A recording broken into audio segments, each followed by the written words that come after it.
We did Freddy, we did Michael. Let's finish up this trifecta of horror with my main man and yours, Jason Voorhees. Let's just go ahead and finish up the big three.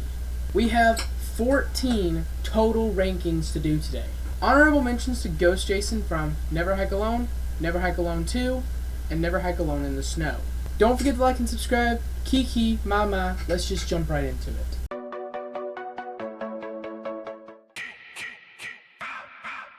At number 14, we have Kid Jason from Friday the 13th Part 1. Now, normally we are inclined to say that the original is always the best. Luckily for us, Friday the 13th is not one of those. Like, I get that he's supposed to look goofy, but this is a bit much. And that's not throwing shade at the people who made the look. I mean, the look is exactly what it's supposed to be. It's supposed to be a goofy looking kid. Like, that's what we got. Now, I know this is technically the first Jason, but I don't really include it, so let's move on.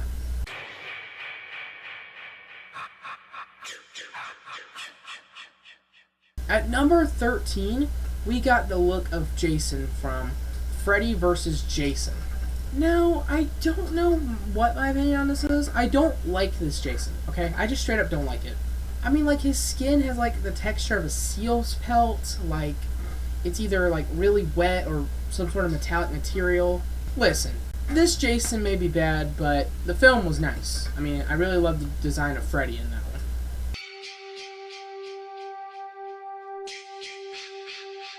Now, at number 12, we have Part 2's Baghead Jason.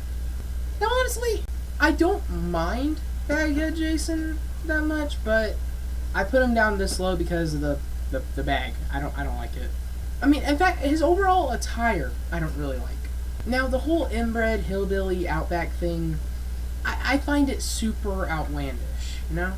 And I have no idea what they're doing with the face here. Like, I guess it could have been based off the Elephant Man. I don't know. Let's move on. At number 11, we got Jason X from the film that is called, well, Jason X. Now, personally, I find this film to be severely underrated. It's still a terrible film. Okay? It's still a terrible film, but it's better than Jason Takes Manhattan, which is a film that we will be getting into later. Now, my main issue with this is the overall design of him. Like, it looks like they were trying to go for like a Part 7 outfit mixed with like a maybe Part 2, maybe? I don't really know. But like, I don't know what they're doing here. And also the mask is very angular. Now, you can mostly tell that with the nose. In fact, I think my hacker mask has the same situation. Alright, got it, guys? You see, it's got like a very angular nose. Kind of like a Giga Chad nose.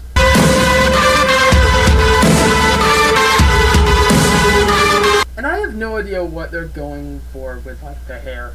He's got like that patchy gray hair. I don't like that. Let's just move on.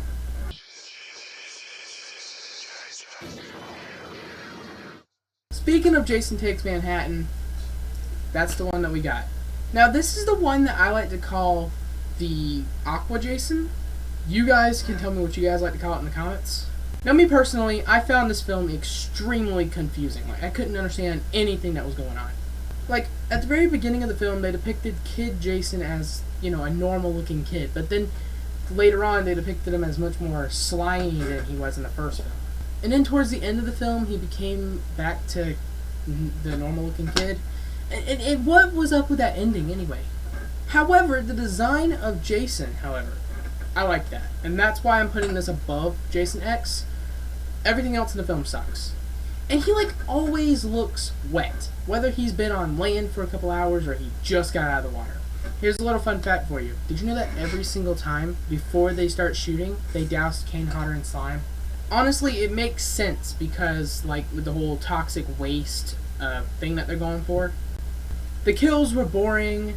They had a low budget. The face under the mask looked like a rotting jack-o'-lantern. The mask, however, I do love. Like, I like how it looks like I like how, like, the triangles are on, like, the opposite side. It just looks like he's all, you know? But aside from that, this film is a piece of trash. You know what? I need a piece of paper. Jason Takes Manhattan. Look at that, guys. I wrote down the name of the movie. My handwriting is not really the best. But you know what I'm going to do? Come here, guys. See that trash can right there? You see that trash can right there? Yeah, that's where you go, Jason Takes Manhattan.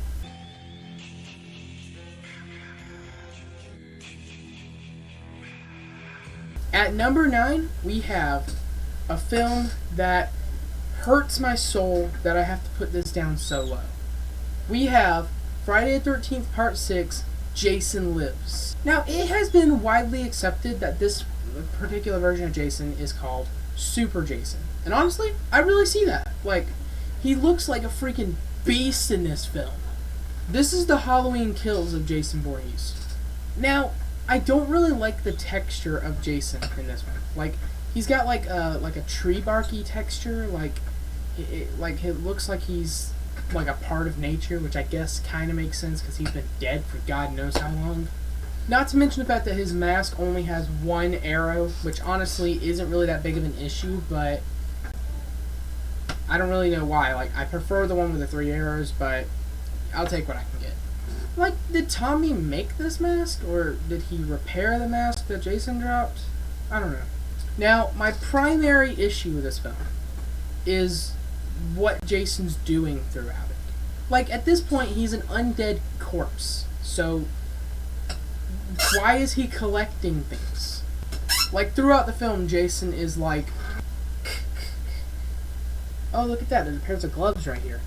Maybe these will go good with my ensemble. You see what I mean, guys? Now, Part 2 through Part 4, maybe even Part 5, I would have, expected that. Like, because he was human at the time. He was fully human. He had blood pumping through his veins. He's human. But this version of Jason doing that makes absolutely no freaking sense.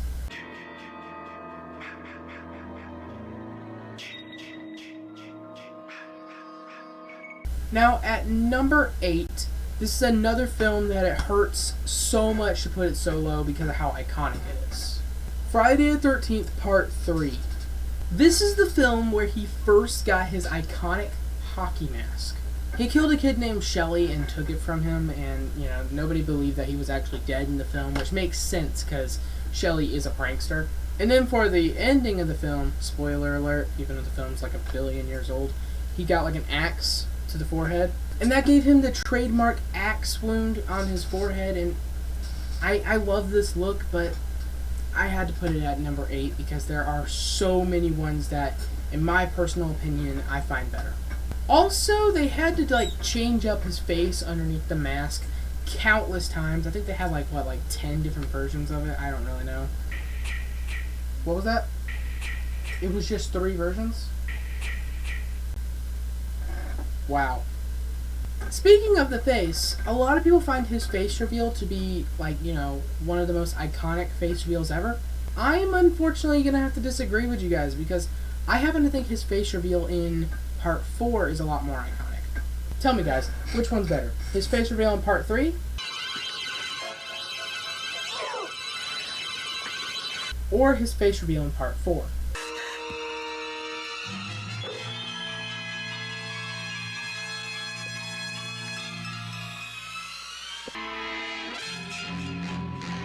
Leave your answers in the comments. Something else I've noticed about this Jason is that he kind of has a hunchback. I feel like that would have worked better for maybe Part 2 Jason because he's got the head shape and everything of Quasimodo from The Hunchback of Notre Dame. But here's a really good thing about this film. I like the fact that it is shot in 3D, meaning you can actually get good shots. However, it is kind of annoying. How would it feel if I just just went like that and I was that close to you guys? Whatever, let's move on. At number 7, we got Uber Jason from Jason X. Now, this suit was made out of foam latex, and let me just say, Kane Hodder looks like a beast in this suit. It was such a novelty idea for how terrible this film is. Seriously, it looks like something out of Power Rangers. So basically, how this design came to be was that Jason was attacking them, and the robot lady was upgraded with parts, with guns and stuff like that. and she messed him up.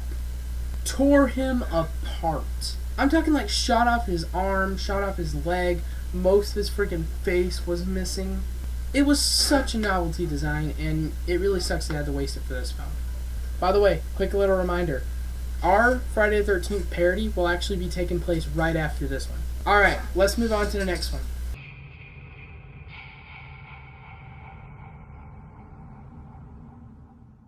At number 6, we have the remake Jason, specifically the hockey mask Jason.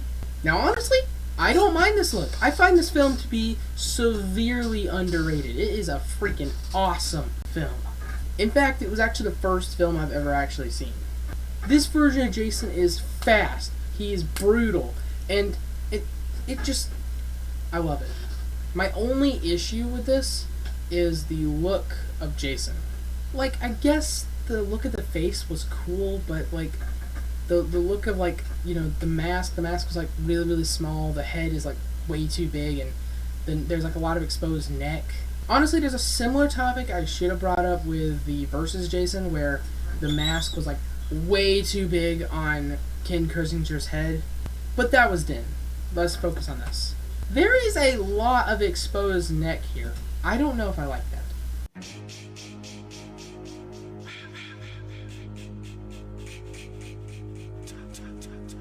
At number 5, we have, ironically, Part 5, The New Beginning. Now, this version of Jason isn't actually Jason. I wasn't going to include him, but I figured I included Kid Jason, so I might as well include him. Now, honestly, I don't hate this. I like it. I feel like Jason would really rock this look. So, basically, this particular version of him is actually a paramedic named Roy Burns, who wore, like, a prosthetic around his face to make him appear as Jason. He was taking revenge over his son Joey's death, which makes no sense because Joey said that he was an orphan in the film. He has like these Michael Myers-esque coveralls on, and they like switch from like a green, blue type thing. Dude, I just realized my eyes do the same thing. And honestly, I like that. I like this look of Jason. I mean, not Jason. Now, I especially love the mask. I love the fact that it has like the blue triangles down his cheeks rather than the one triangle on the forehead and like the two on the cheeks, like that. I just love this. Such a cool design for Jason.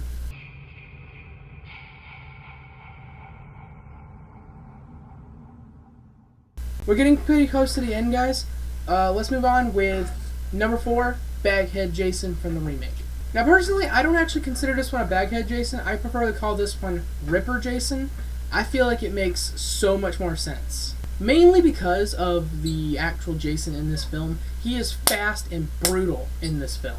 In fact, this right here, might be the scariest Jason ever created. Like, the one with the bag. Because I feel like that complements the outfit a lot more. That's all I wanted to say about it. Let's move on. At number 3, we got the look of Jason from Jason Goes to Hell. Now, I was pretty sure this was X-Man's favorite, but he might have changed it. I can never remember. Now, honestly, this is a really neat design. I love it. Like he possesses people in this film. I like the overall puffy look, although that I feel like could have been, lessened. I love the fact that the mask is embedded to his face, and like a lot of people say that this design was a result of Jason Takes Manhattan. Honestly, I totally see that. I like this. A lot of people say that this version revealed that he was a Deadite, which makes complete sense because, like, nobody can freaking survive getting blown into a million pieces and not be a Deadite. For those of you who don't know what a Deadite is, it is an Evil Dead thing. If you guys want me to do a video on that, I will. Also, I just want to mention, he has, like, that wispy hair, like a little bit of, like, hair that's, like, barely there. Unintentional rhyme. But in this case, I like that.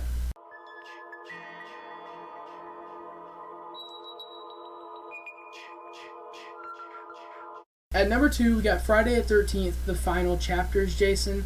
Honestly, this is a lot of people's favorite Jason, and I feel like this is the one that comes to mind whenever we all think Jason Voorhees. I love the scene where he gets, like, sliced in the hand with his own machete and then sliced in the side of the head, and like I love the animatronic movements that they have there. But this right here is nothing compared to number 1. At number 1, I feel like this comes as a surprise to no one. We got Part 7, The New Bloods Jason. I like to call this one Zombie Jason because of its overall undead look. Not just like exposed bones in the face, overall exposed freaking spine. This shows all the damage that he has taken over the years. From the machete to the side of the head, the axe mark to the forehead, speedboat propeller to the jaw, bullet wound to the forehead, and even the water damage he would get from being stuck under a freaking lake. This is definitely the most undead looking, and honestly, props to the director for this. The director of this film was a freaking makeup artist. He wasn't all like, nah, just go throw a freaking hockey mask on this guy and we'll call it a day. He actually cares. He actually cares about continuity, about what Jason would have gone through. And that is why this is my number 1. And that's it. The original Friday the 13th came out in 1980 and introduced us to Pamela Voorhees, who was the bridge to introducing us to Jason Voorhees. And honestly, Betsy Palmer did a really good job playing as her. Kudos to her. Well guys, that has been my ranking for every single look of Jason Voorhees. Be sure to let me know yours in the comments and let me know if you guys agree with my number 1 choice. And as always, this is Miner signing off for now. Don't forget to like and subscribe. Kiki, Mama, thank you guys so much for watching. Golden Family.